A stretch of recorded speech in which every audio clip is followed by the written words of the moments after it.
Monday, and it is March 6th, 2023. Here we go once again.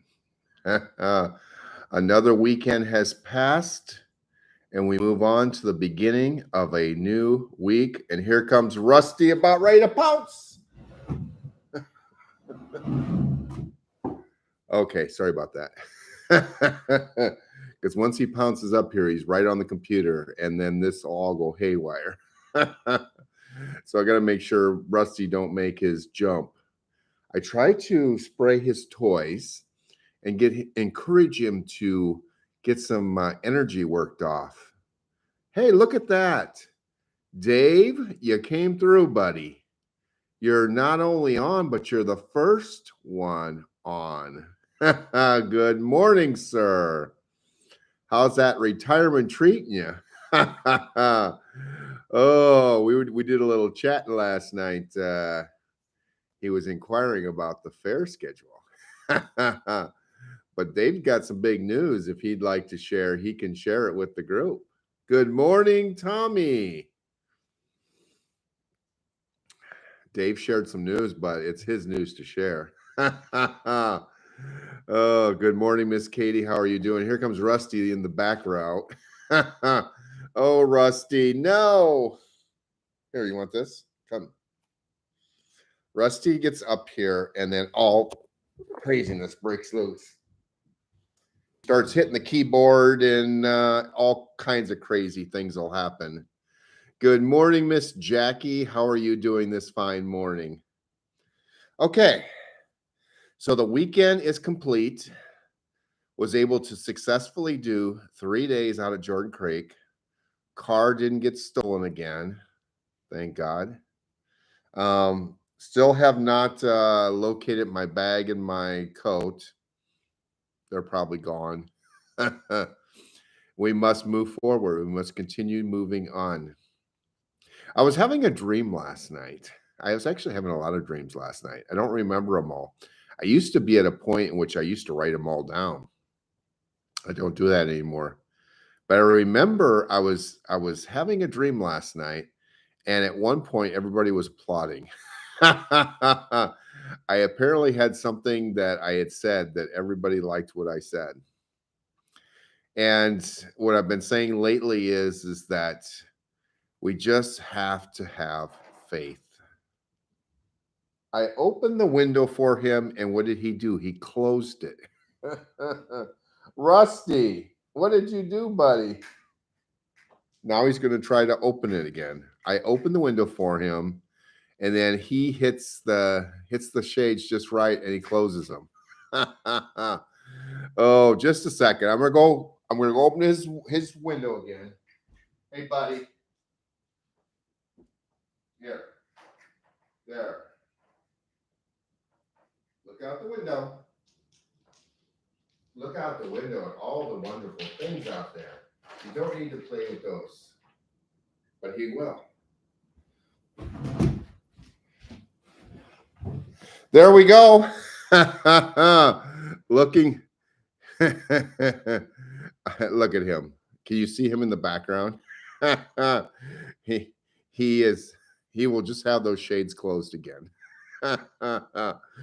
Oh, good morning, Marie. There you go. Dave has got his announcement out there. She's going to be having a baby, which means that Dave might be preoccupied and not able to make it out to the fair again this year. Last year, he was unable to make it out to the fair because said daughter got married. This year, they worked at it quick because she's pregnant. Get married in the 1 year, and by the following August, see, look at him. Rusty, can you see Rusty in the background? I know I should probably just turn the camera that way because you have more fun watching Rusty. There, you can watch Rusty play at the same time. Look at Rusty. He's wound up. How would you like to have a cat like this? Oh, there you go. Now you have entertainment. We could just call this Rusty TV. Oh boy. There we go. Now you can watch him while you don't have to watch me. You can watch Rusty playing in the background. He just won't give up. Oh, so anyway, let's see here. Bible Blues Brother Scott, good morning, sir. And let's go ahead and we got to get moving. We'll just sit here. Again, you can continue to watch Rusty play in the background. He's all wound up, but if he's over there wound up, that means he's not over here wound up. Oh, anyway. So let's go ahead with our daily message for today. Smile with love as we begin this new day with God. Oh, I was talking about my dream. So it just got me back to my dream. The whole idea of sometimes you are where God places you to be. It may not be the ideal situation for you. Things may seem as though they're not going very good for you, but God has you where He wants you for a reason, a purpose. And what we must do is figure it out with His help. He is there to help you and guide you and lead you in whatever circumstance He has put you in. No, number 10. Number 10. He's like, Scott, this isn't my first rodeo. He's going to be up to 10. We're only at 6. At least that's what I know of. Who knows? I might have other grandkids I don't know about, but we know of at least 6. All right. So what we have to do is basically put our faith and trust in God. We are where we're supposed to be. And if we feel as though we're not, then seek Him and ask. If you feel like you're not where you're supposed to be, seek Him and ask, listen, obey, and make it happen. There you go. You're either where you're supposed to be according to God's plan, and you have to hey, Rusty, congratulations. He's done playing in the window. You've lost your entertainment. He apparently has had enough fun for the moment. So just continue to have faith and trust. I know it's not easy. Lord knows it's not easy, and He knows. Anyway, let's get to the message. Smile with love as we begin this new day with God. Every day we are alive is a blessing and a miracle from God that we continually thank Him for. In life, storms will come along and disrupt our lives. Some of them come to clear a path to God for us and to help us in doing His will. In a busy life, we sometimes find it difficult to find time to pray. Prayer makes a busy life much easier, and it helps us in solving the issues that we face daily. Life is never easy, yet we can make it easier by ignoring some things, accepting things as they are, and trust in God to guide us in our journey of life. We each live life that can be burdened by busyness and having to do so much. When this happens in our lives, we lose the ability to rest in God's divine presence. We can learn to rest in quietness and stillness, talking with God and listening to God's directions. There we go. He's right there. Seek Him, ask, and listen. He's got the idea right here. We can be intentional and set aside time for family, loved ones, and rest. We can follow God's commandments in practicing Sabbath rest. Live today trusting in God and watching what He can do and participate in life with God. In life, real love is compromise. It's sharing and taking turns. It's putting someone else's best interests first. Love wears many expressions, and it's demonstrated by many gestures. Offering love to someone, when the offer is genuine, benefits the giver as much as the receiver. Our callous souls are softened by gentle nature of our love. No one of us develops mentally and emotionally to our full stature if we cultivate isolation rather than intimacy.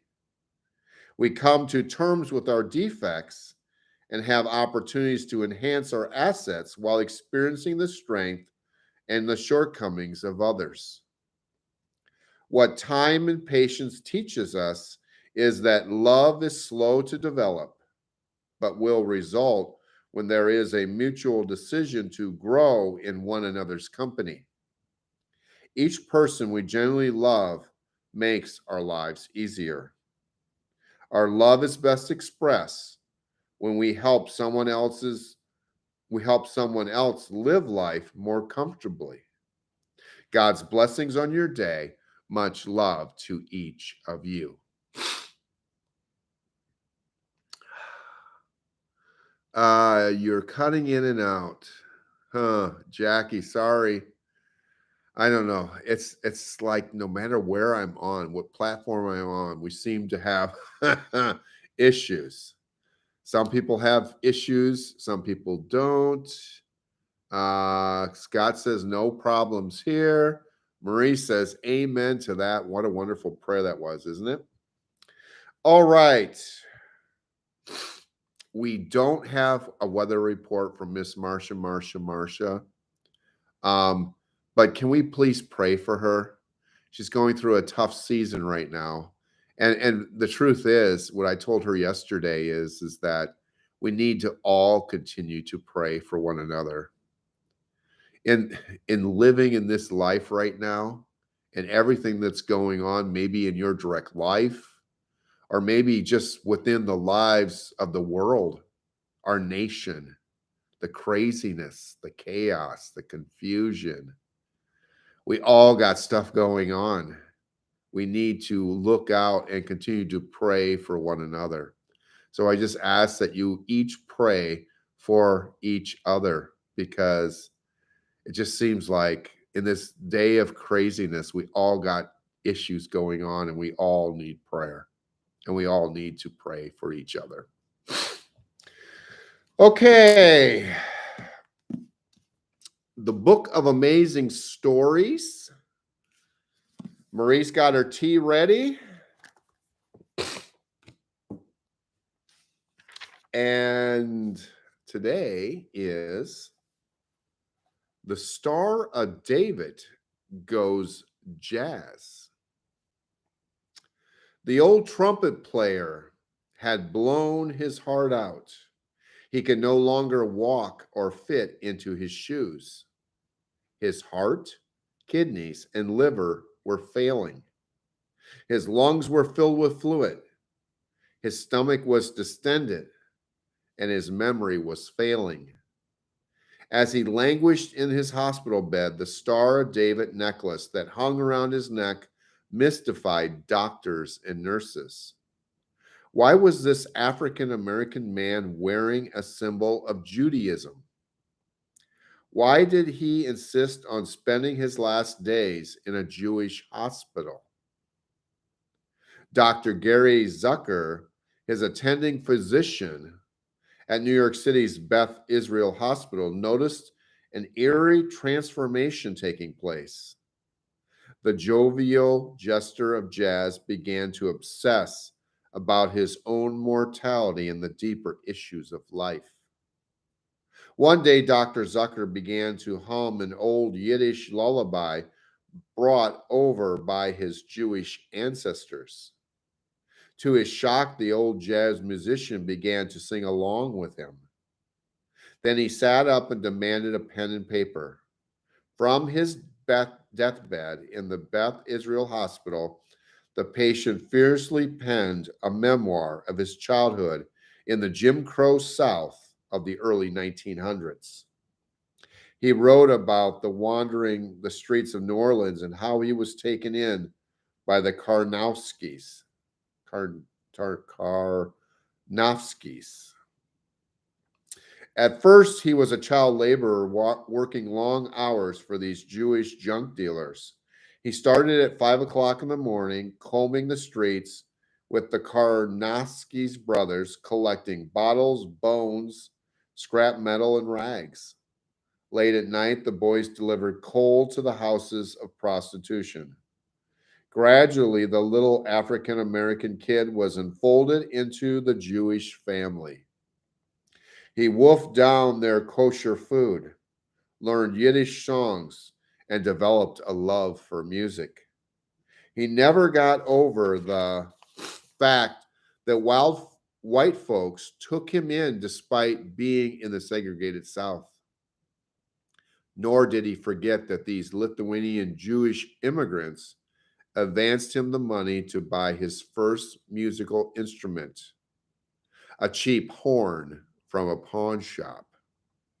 When the old man finally laid down his pen and fell back against his pillow in the hospital, he had filled 70 pages. Across the top of the first page, he had scrawled, Louis Armstrong, plus the Jewish family in New Orleans, Louisiana, the year of 1907. Louis Armstrong wrote that it was the Jewish music and language that had shaped much of the New Orleans jazz and vernacular. Maybe it was because of the Karnowski family that Armstrong transcended race and touched the whole world.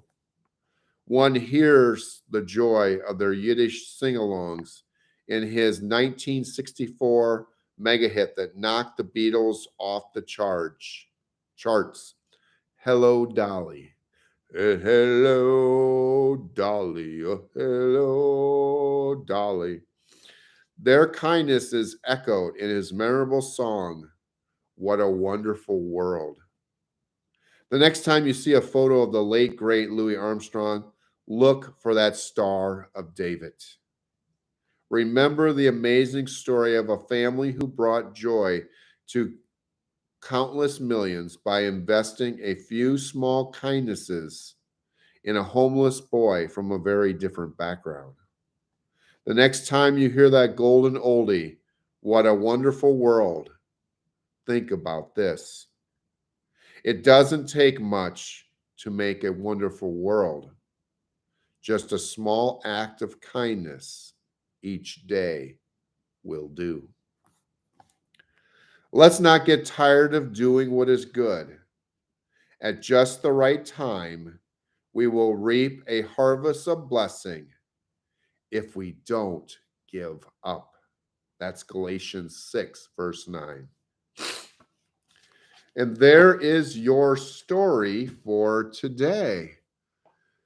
Let's see here. Dave says in a quick sports news report, the Iowa women basketball team won the Big Ten championship game by a record of one. He believes the score was like 104-75 over Ohio State. The Iowa Hawkeye women won the Big Ten tournament for the second year in a row in convincing fashion yesterday. Caitlin Clark with a triple-double. I think she had like 30 points, and she was like around 50% from long range, and she shoots from really long range. If you've ever seen her shoot. Caitlin is hated more than LeBron James. What? What? What? Oh, Bible Blues Brother Scott. He's rattling the cage of Dave already this morning. We get Dave on here, and then here's Bible Blues Brother Scott rattling the cage. So she had a triple-double. She had like 17 assists. So it's not like she's this ball hog that just takes all the shots.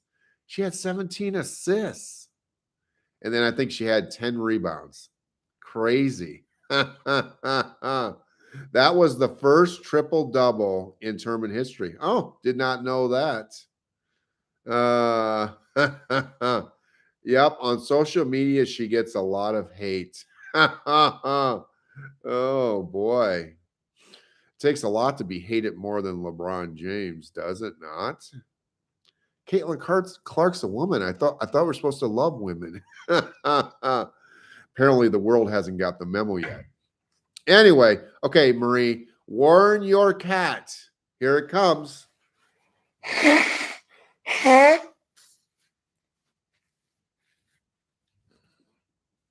And there goes the cat. See, my cat is used to it. He's just chill. He's chilling on the floor. I blow my nose. Cat just doesn't move. Anyway, okay, where are we at? Yep, on social media, she gets a lot of hate. She's a pretty awesome basketball player, though.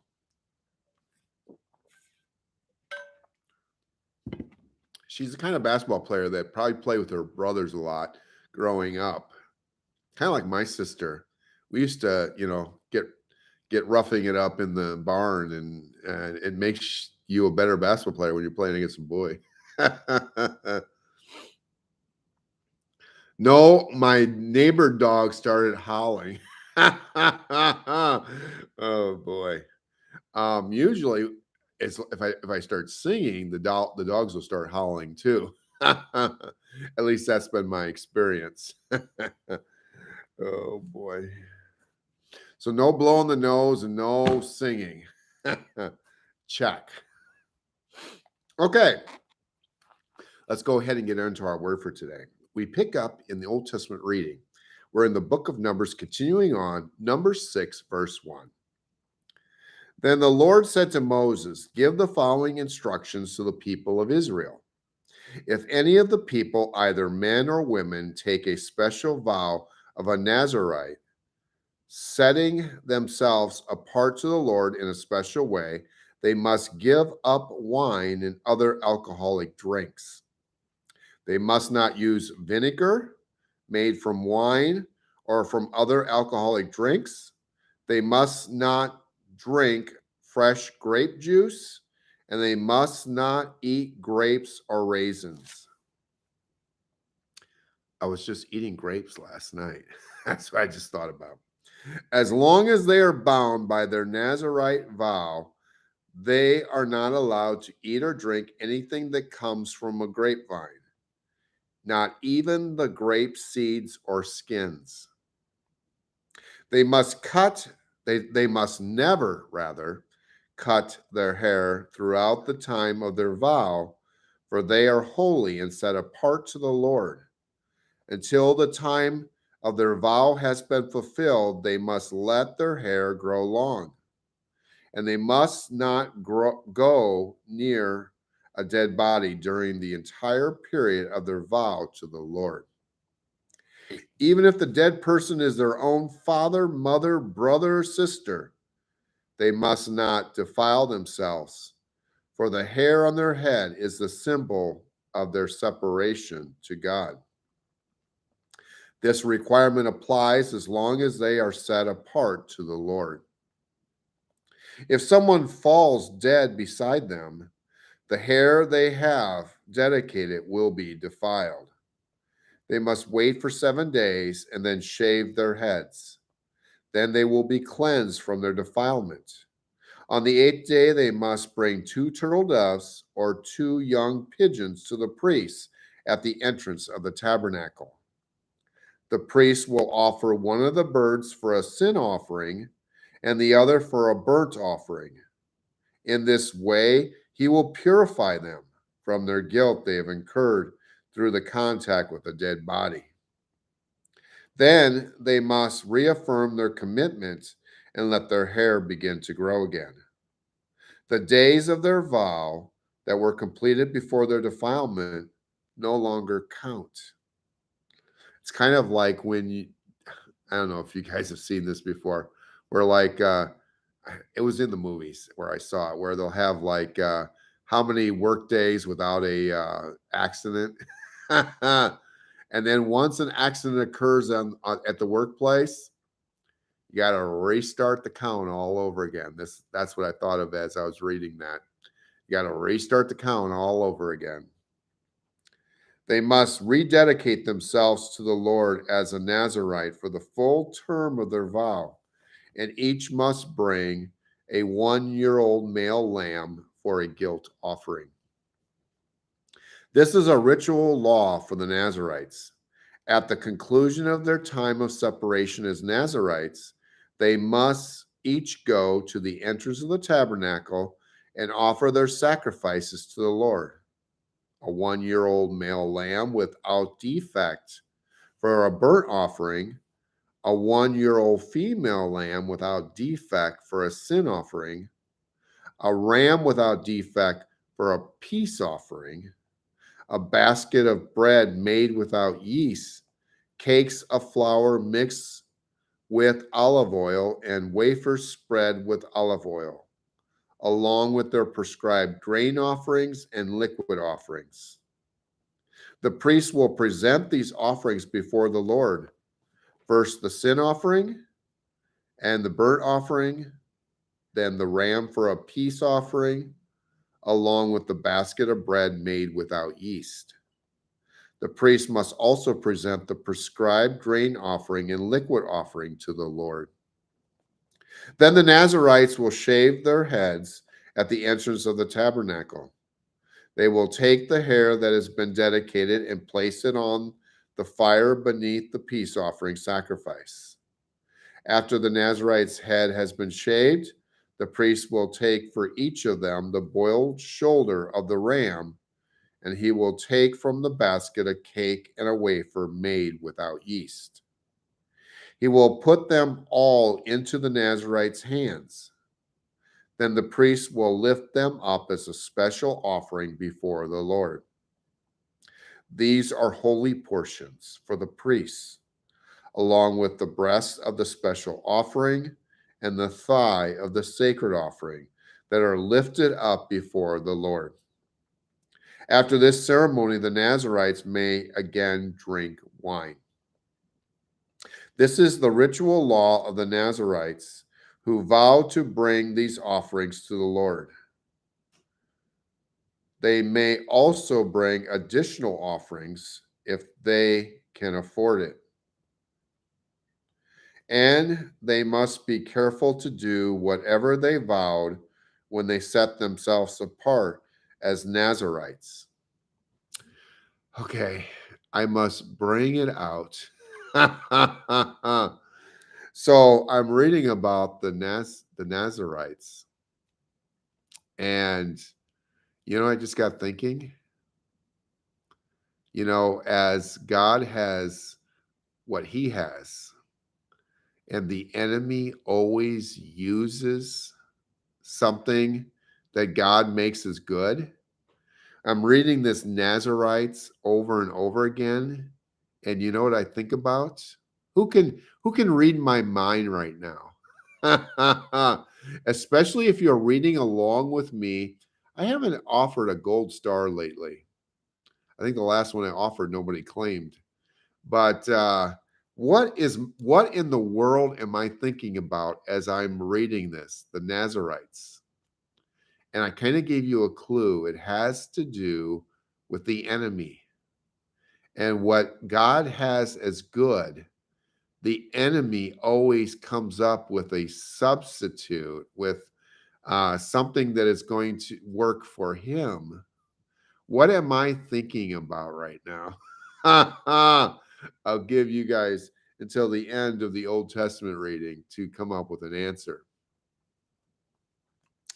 Then the Lord said to Moses, "Tell Aaron and his sons to bless the people of Israel with this special blessing. May the Lord bless you and protect you. May the Lord smile on you and be gracious to you. May the Lord show you his favor and give you his peace. Whenever Aaron and his sons bless the people of Israel in my name, I myself will bless them." On the day Moses set up the tabernacle, he anointed it and set it apart as holy. He also anointed and set apart all its furnishings and the altar with its utensils. Then the leaders of Israel, the tribal leaders who had registered the troops, came and brought their offerings. Together they brought 6 large wagons and 12 oxen. There was a wagon for every 2 leaders and an ox for each leader. They presented these to the Lord in front of the tabernacle.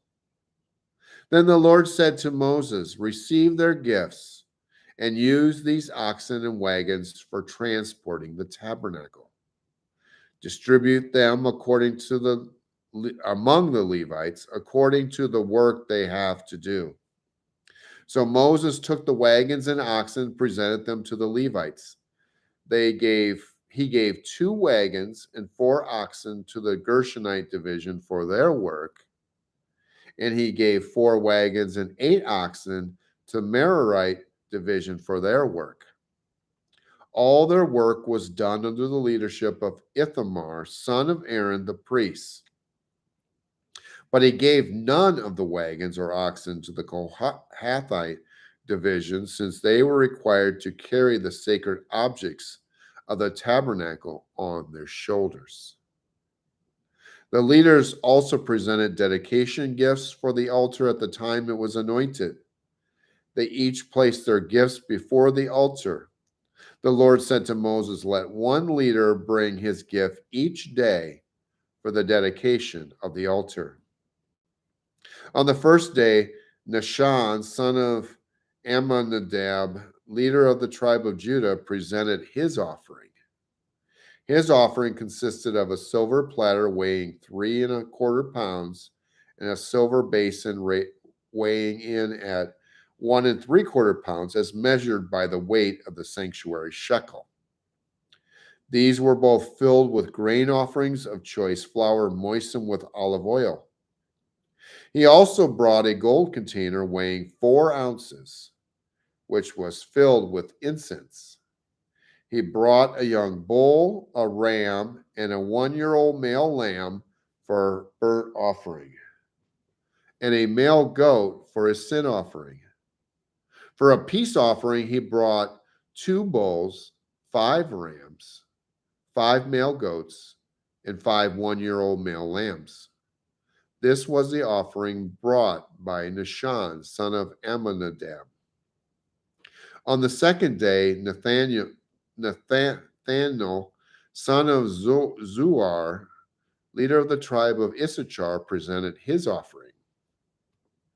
His offering consisted of a silver platter weighing 3¼ pounds and a silver basin weighing 1¾ pounds, as measured by the weight of the sanctuary shekel. Sounds like the same containers, at least the same weights. They were both filled with grain offerings of choice flour moistened with olive oil. He also brought a gold container weighing 4 ounces, which was filled with incense. He brought a young bull, a ram, and a 1-year-old male lamb for a burnt offering, and a male goat for a sin offering. For a peace offering, he brought 2 bulls, 5 rams, 5 male goats, and 5 1-year-old male lambs. This was the offering brought by Nathanael, son of Zuar. On the third day, Eliab, son of Helon, leader of the tribe of Zebulun, presented his offering. His offering consisted of a silver platter weighing 3¼ pounds and a silver basin weighing in it 1¾ pounds, as measured as the weight of the sanctuary shekel. Kind of sounds like the first 2 guys. It sounds like the same containers. They must have all had the same containers. These were both filled with grain offerings of choice flour moistened with olive oil. He also brought a gold container weighing 4 ounces, which was filled with incense. He brought a young bull, a ram, and a 1-year-old male lamb for a burnt offering, and a male goat for a sin offering. For a peace offering, he brought 2 bulls, 5 rams, 5 male goats, and 5 one-year-old male lambs. This was the offering brought by Eliab, son of Helon. On the fourth day, Eleazar, son of Shadur, leader of the tribe of Reuben, presented his offering. Or if he's going to use the same containers. His offering consisted of a silver platter weighing 3¼ pounds, and a silver basin weighing 1¾ pounds, as measured by the weight of the sanctuary shekel, just like the first three.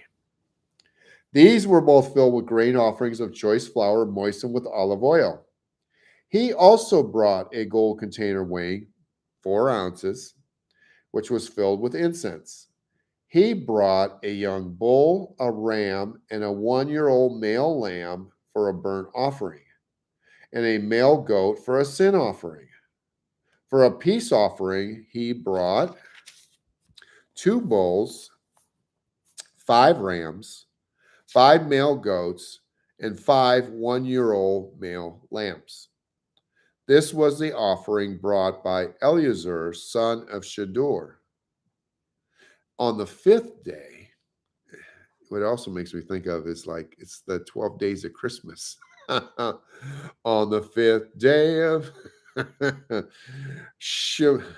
Shamoliel, son of Uri Shaddai, leader of the tribe of Simeon, presented his offering. Or if he brings the same containers. His offering consisted of a silver platter weighing 3¼ pounds and a silver basin weighing 1¾ pounds, as measured by the weight of the sanctuary shekel. They were both filled with grain offerings of choice flour moistened with olive oil. He also brought a gold container weighing, you got it, 4 ounces, which was filled with incense. He brought a young bull, a ram, and a one-year-old male lamb for a burnt offering, and a male goat for a sin offering. For a peace offering, he brought 2 bulls and 5 rams, 5 male goats, and 5 one-year-old male lambs. This was the offering brought by Shalomil, son of Uri Shaddai. Oh, and I've put Rusty to sleep now. He's wore out. On the sixth day, Eliasaph, son of Duel, leader of the tribe of Gad, presented his offering. His offering consisted of a silver platter weighing 3¼ pounds and a silver basin weighing 1¾ pounds, as measured by the weight of the sanctuary shekel. You start to wonder after a while, did they all use the same containers? Or there must have been a sale. There must have been a sale on these containers because everybody seems to has the same containers. These were both filled with grain offerings of choice flour moistened with olive oil. He also brought a gold container weighing 4 ounces. We know there was no Amazon back then. How did these guys all have the same containers? Which was filled with incense. He brought a young bull, a ram, and a one-year-old male lamb for a burnt offering, and a male goat for a sin offering. For a peace offering, he brought 2 bulls, 5 rams, 5 male goats, and 5 one-year-old male lambs. This was the offering brought by Eliasaph, son of Duel. On the seventh day,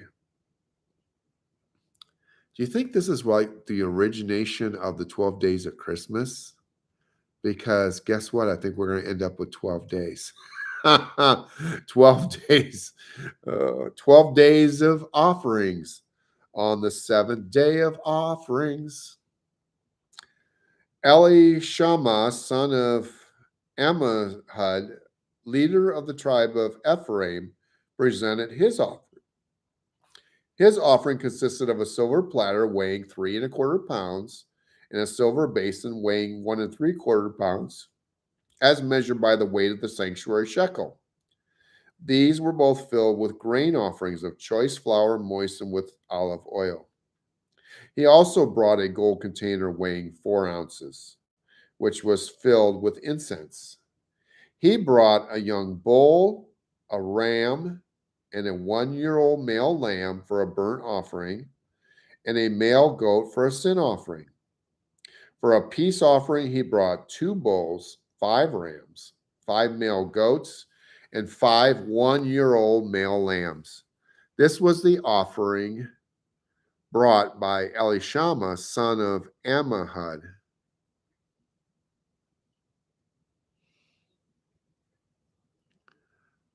They all shopped at Walmart. You mean there was Walmarts back then? Probably was not Walmart, the precursor to Walmart. But it's just really interesting how they all have the same containers. On the 8th day, Gamaliel, son of Pedahezur, leader of the tribe of Manasseh, presented his offering.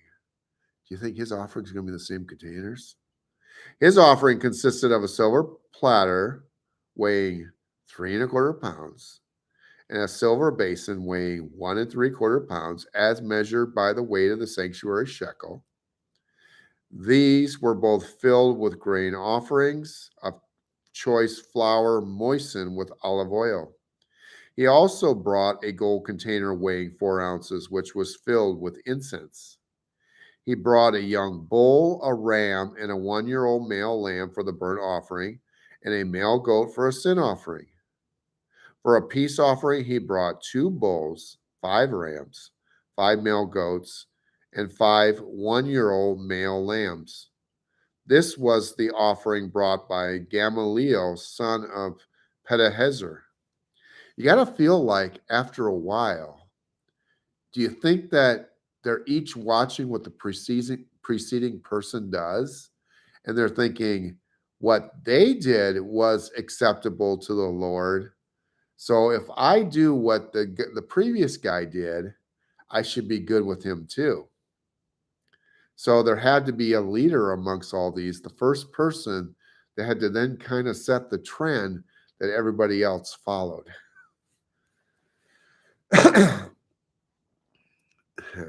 On the 9th day, Abidan, son of Gedoni,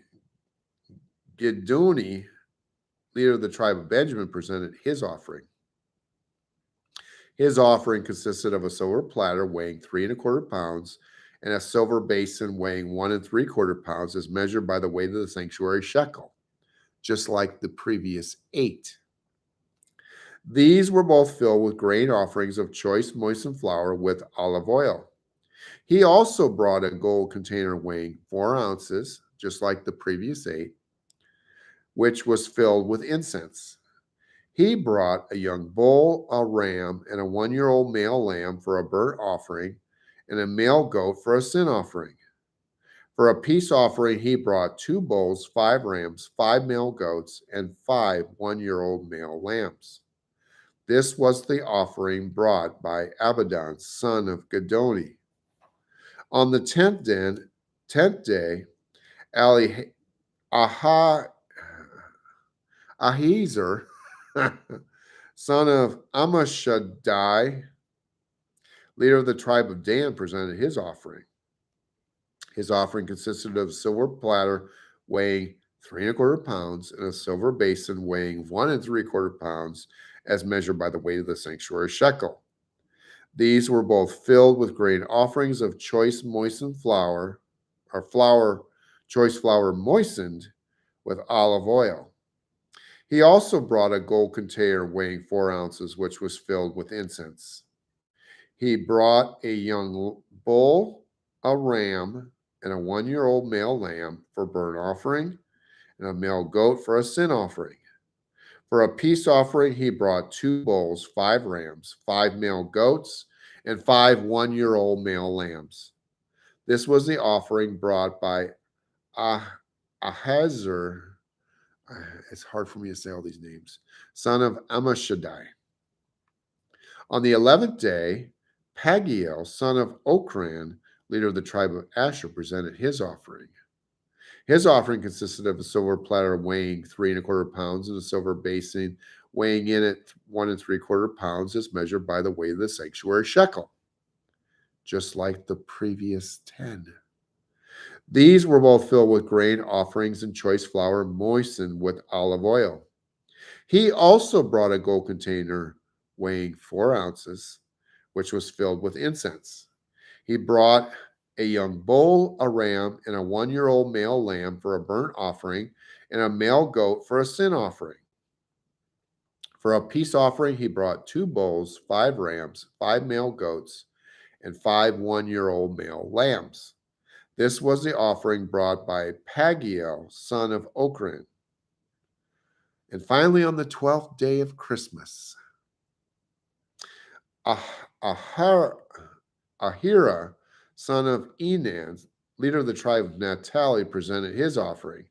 His offering consisted of a silver platter weighing, you know the weight by now, 3 1/4 pounds, and a silver basin weighing 1 3/4 pounds, as measured by the weight of the sanctuary shekel.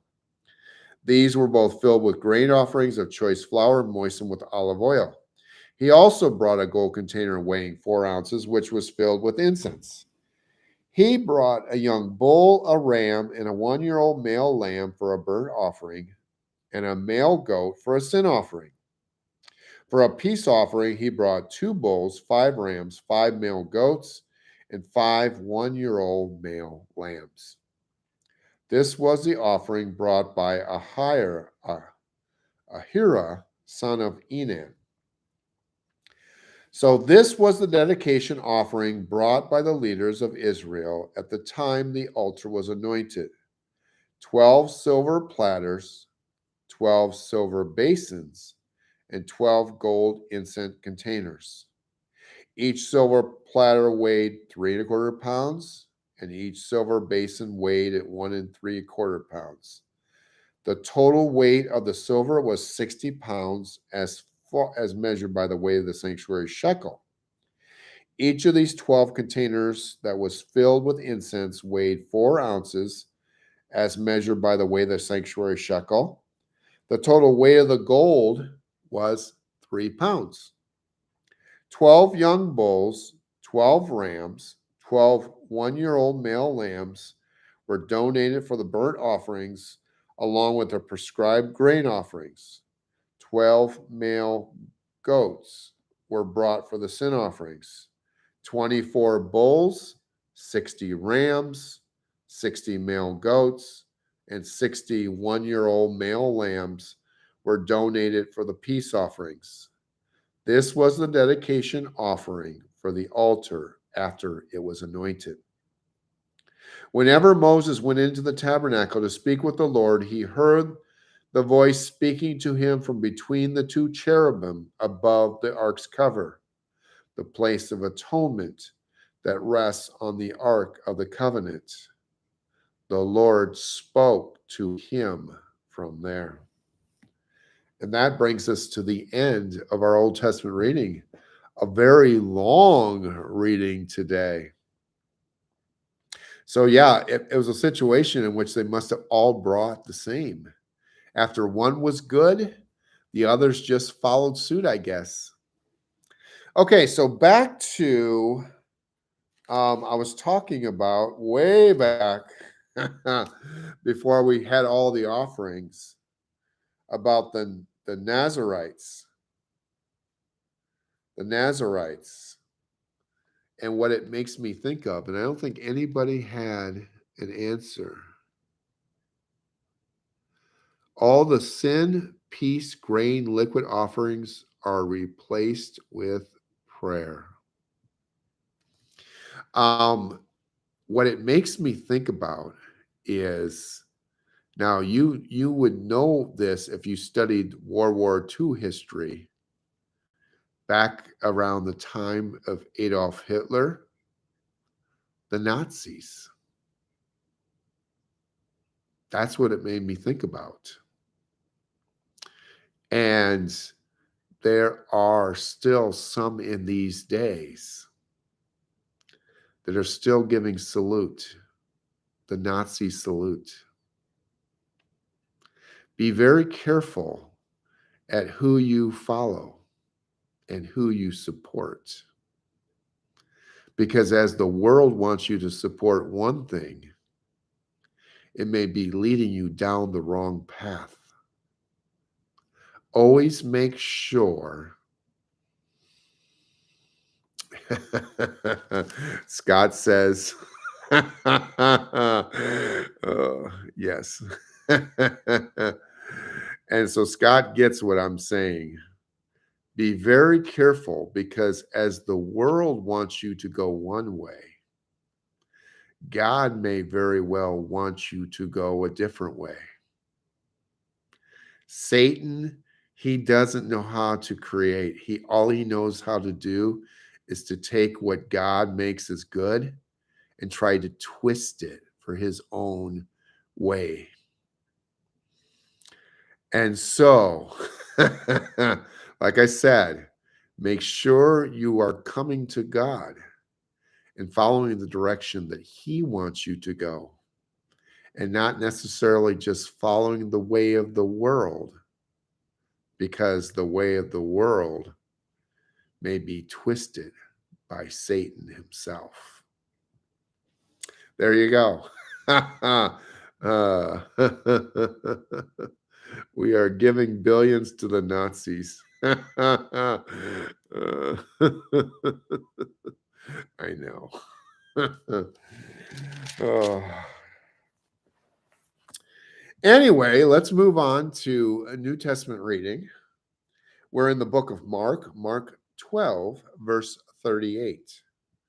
Jesus also taught, beware of these teachers of religious law, for they like to parade around in flowing robes and receive respectful greetings as they walk in the marketplaces, and how they love the seats of honor in the synagogues and the head table at banquets. Yet they shamelessly cheat widows out of their property and then pretend to be pious by making long prayers in public. Because of this, they will be more severely punished. Jesus sat down near the collection box in the temple and watched as the crowds dropped in their money. Many rich people put in large amounts. Then a poor widow came and dropped in 2 small coins. Jesus called his disciples to him and said, I tell you the truth, this poor widow has given more than all the others who are making contributions, for they gave a tiny part of their surplus. But she, poor as she is, has given everything she had to live on. As Jesus no. He wasn't driving, unless he was driving on a donkey. As Jesus was leaving the temple that day, one of his disciples said, Teacher, look at these magnificent buildings. Look at the impressive stones in the walls. Jesus replied, Yes, look at these great buildings, but they will be completely demolished. Not one stone will be left on top of another. Later, Jesus sat on the Mount of Olives across the valley from the temple. Peter, James, John, and Andrew came to him privately and asked him, Tell us, when will all this happen? What sign will show us that these things are about to be fulfilled? Jesus replied, Don't let anyone mislead you, for many will come in my name, claiming, I am the Messiah. They will deceive many, and you will hear of wars and threats of wars. But don't panic. Yes, these things must take place, but the end won't follow immediately. Nation will go to war against nation, and kingdom against kingdom. There will be earthquakes in many parts of the world, as well as famines. But this is only the first of the birth pains, with more to come. Kind of sound like some of the stuff's going on right now. When these things begin to happen, watch out. You will be handed over to the local councils and beaten in the synagogues. You will stand trial before governors and kings because you are my followers.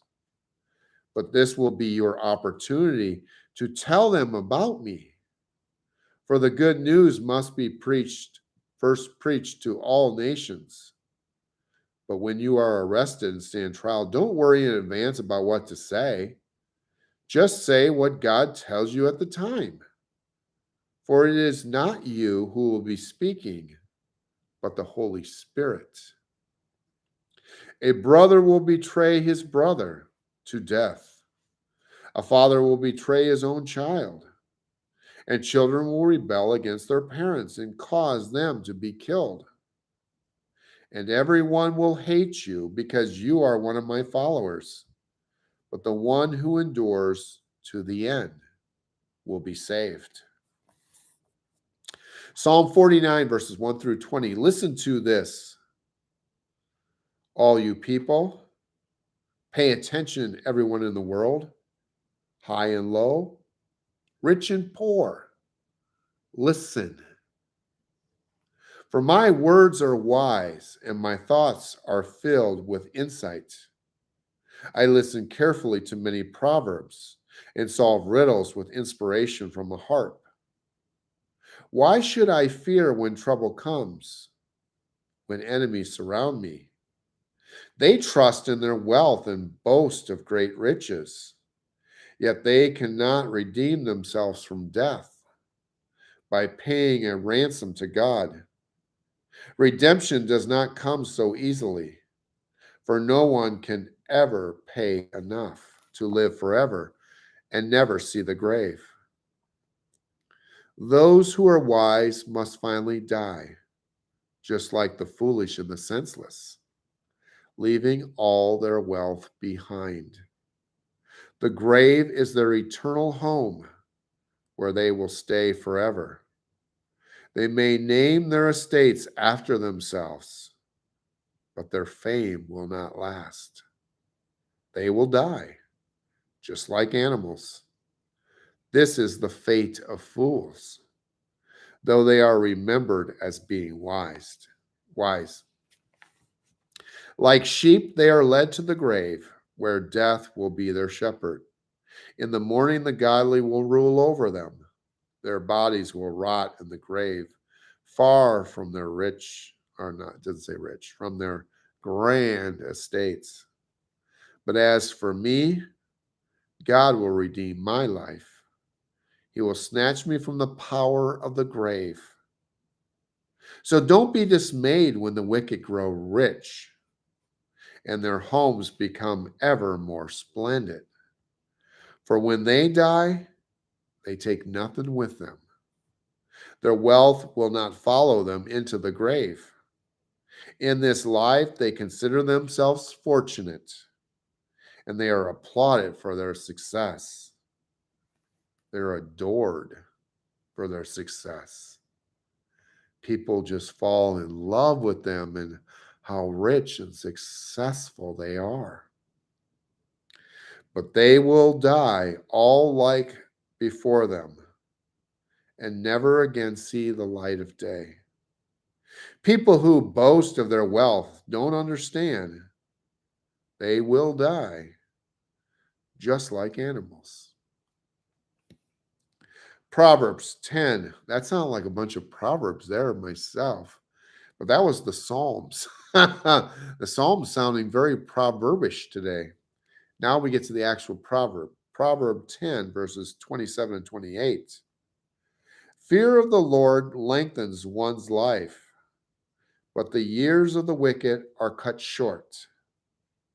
The hopes of the godly result in happiness, but the expectations of the wicked come to nothing. And I think I used up all my time today, so no second story. Stay tuned tomorrow. Maybe the reading won't be as long, and we will be able to get a second story in. But let's go to the prayer for this Monday, March 6, 2023, which reads, When Kofi began sharing his faith in Christ, he angered local mosque leaders in Ethiopia. They sent a mob that beat Kofi so severely that his left hand had to be amputated.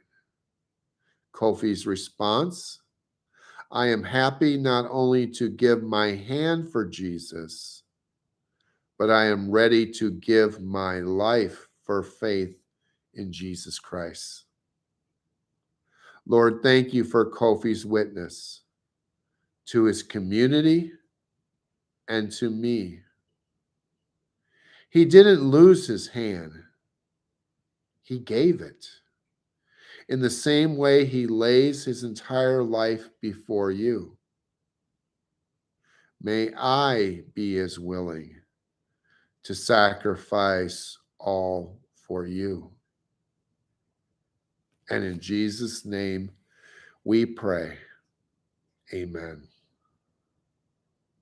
What a sacrifice. I like where it says, he didn't lose his hand, he gave it. And he was willing to give his life as well. And the question is, are we willing to give our lives if it's necessary? Something for us to ponder today.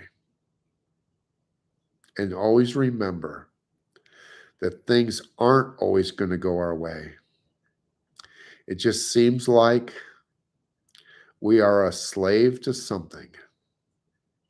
Let's not be a slave to this world. Let's seek him and know that when we put our faith and trust in him, that he will be there to guide us and to lead us. And it's not going to make everything go hunky-dory. But we know that we don't have to go through this alone. And those who have so much, and you've heard the stories before, all these people, at least if you've watched some of the programs I've watched, where these people have all these riches and fame and power and glory, but yet there's something missing. They have a big hole, a big void that can't be bought by money and fame. Make sure that you're chasing what's most important, and that is a relationship with God, because that is something that you can take with you. And the riches that you cast into heaven are something that will be awaiting for you as well, in addition to all the many others that have died in faith before you. Take care. God bless. Have a wonderful day. And God willing, we'll be back with you again come tomorrow morning. Until then.